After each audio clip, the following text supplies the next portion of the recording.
అధికారం చేజారాక బీఆర్ఎస్ అధినేత ఉక్కిరిబిక్కిరి అవుతున్నారా? ఓవైపు చేజారుతున్న ఎమ్మెల్యేలను కాపాడుకోలేక మరోవైపు కేసులు విచారణలకు సమాధానం చెప్పలేక గులాబీ దళపతి సతమతమవుతున్నారా అంటే అవుననే సమాధానం వినిపిస్తుంది. దీనికి తోడు ఢిల్లీ లిక్కర్ కేసు కుంభకోణంలో తన కుమార్తె కవితకు బెయిల్ రాకపోవడంతో కారు పార్టీ నేత మరింత ఇరుకున పడ్డారంటూ రాజకీయ వర్గాలు చెబుతున్నాయి. తెలంగాణ ఏర్పాటు అయ్యాక రెండుసార్లు ముఖ్యమంత్రిగా పనిచేసిన కేసీఆర్ ప్రస్తుతం గడ్డు పరిస్థితులు ఎదుర్కొంటున్నారు. తెలంగాణలో జరుగుతున్న రాజకీయ సమీకరణాల నేపథ్యంలో ఆయన ఉక్కిరిబిక్కిరి అవుతున్నారు. మూడోసారి కూడా సీఎం అవుతానంటూ మేకపోతు గాంభీర్యం ప్రదర్శించిన కేసీఆర్కు తెలంగాణ ప్రజలు ఊహించని షాక్ ఇచ్చారు. కాంగ్రెస్ పార్టీకి అధికారం కట్టబెట్టారు. గత ప్రభుత్వ హయంలోని తప్పులను కేసుల రూపంలో ఎదుర్కొంటున్న కేసీఆర్ అటు పార్టీ ఎమ్మెల్యేలను కాపాడుకోలేక సతమతమవుతున్నారు.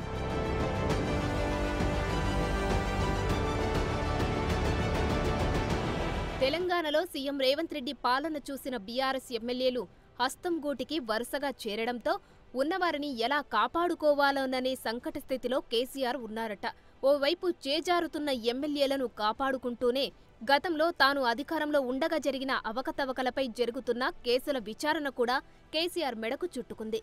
వీటితో తలమునకలైన మాజీ సీఎంకు కుమార్తె కవిత రూపంలో మరో సమస్య వచ్చిపడింది.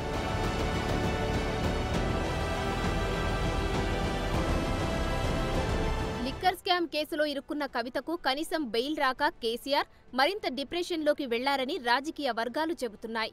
ఇప్పటికే 100 రోజులుగా కవిత జైల్లోనే ఉన్నారు.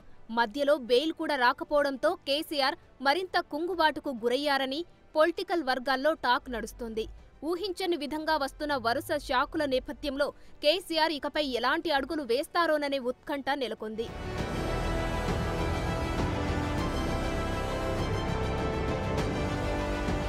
పార్టీ నేతలతో పాటు ఎమ్మెల్యేలు, సీనియర్ నేతలు వరుసగా దూరం కావడంతో కేసీఆర్ అంతర్మథనంలో పడ్డారట. పార్టీ ప్రారంభం నుంచి ఓ వెలుగు వెలిగిన బీఆర్ఎస్ అధినేత రోజురోజుకి పార్టీ అంశంలో పట్టు జారుతుండడంతో ఏం చేయాలో తెలియని పరిస్థితిలోకి వచ్చారు. తెలంగాణకు తలమానికంగా ఉన్న కాళేశ్వరం ప్రాజెక్టులో అక్రమాలపై విచారణ చేయడంతో దానికి సమాధానం చెబుతూనే విద్యుత్ అక్రమాలపైన సంజాయిషీ చెప్పుకునే పరిస్థితే. పార్టీని కాపాడుతాడు అని కొడుకుపై కొండంత ఆశలు పెట్టుకున్న ఎన్నికల తర్వాత కేటీఆర్ ఆశించిన విధంగా పని చేయకపోవడంతో గులాబీ అధినేత మరింత చిక్కుల్లో పడ్డారట. పోనీ హరీష్ రావుకు పూర్తిస్థాయిలో పార్టీ బాధ్యతలు అప్పగిస్తే ఎక్కడ వెన్నుపోటు పొడుస్తాడో తెలియని స్థితిలో ఉన్నారనేది పొలిటికల్ టాక్. గతంలో పార్టీ కార్యకలాపాల్లో ఉత్సాహంగా ఉండే కేటీఆర్ ప్రస్తుతం ఎక్స్లో ట్వీట్లు చేయడం తప్ప మ్యాటర్ లేకపోవడం కేసీఆర్ను మరింత ఉక్కిరిబిక్కిరి చేస్తోందట.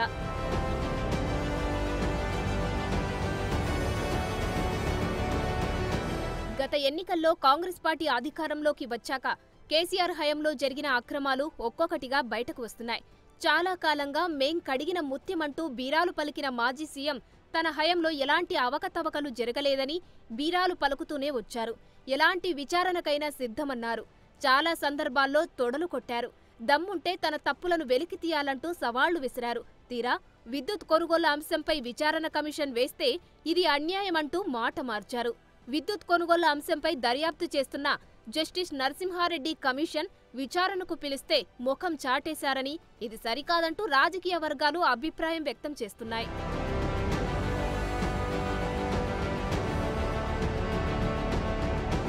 మరోవైపు ఏం చేయాలో దిక్కుతోచక కమిషన్ చిత్తశుద్ధినే కేసీఆర్ టార్గెట్ చేయడం వివాదంగా మారింది.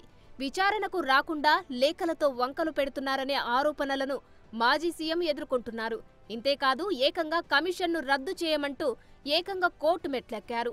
తాజా పరిణామాలను చూస్తుంటే కేసీఆర్ ముమ్మాటికి భయపడ్డారనే వాదనలు బలంగా వినిపిస్తున్నాయి. నాడు సింహం, టైగర్ అంటూ తనను తాను హెచ్చించుకున్న కేసీఆర్ అధికారం కోల్పోయాక చేసిన తప్పులు వరుసగా బయటకు రావడంతో ఏం చేయాలో తెలియని స్థితిలో ఉన్నట్లు వార్తలు వినిపిస్తున్నాయి. దీనికి తోడు తనతో పాటు ఏళ్లుగా పార్టీలో ఉన్న నేతలు వరుసగా చేజారడంతో దిక్కుతోచని స్థితిలో ఉన్నారని రాజకీయ నిపుణులు చర్చించుకుంటున్నారు.